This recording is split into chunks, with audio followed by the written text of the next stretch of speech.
অনেক দিন আগে পাহাড়ের উঁচু চূড়ায় এক মা ঈগল বাস করত। একদিন সে একটি ডিম পাড়ল, কিন্তু ঝড়ের হাওয়ায় ডিমটি গড়িয়ে গিয়ে পড়ল একটি মুরগির খোপে।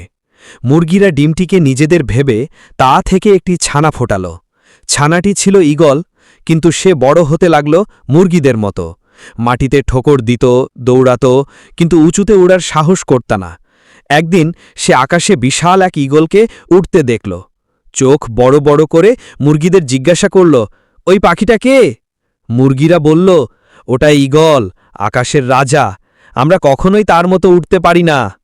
ঈগল ছানাটি বিশ্বাস করে নিল যে সেও মুরগি, তাই সারা জীবন সে আকাশ ছুঁতে পারল না, মাটিতেই থেকে গেল। নীতিকথা: নিজের ক্ষমতা আর যোগ্যতাকে চিনতে না পারলে বড় হওয়ার সুযোগ থেকেও মানুষ বঞ্চিত হয়। আত্মবিশ্বাস থাকলে আকাশও হাতের নাগালে আসে। চ্যানেলটিতে লাইক দিন এবং সাবস্ক্রাইব করুন।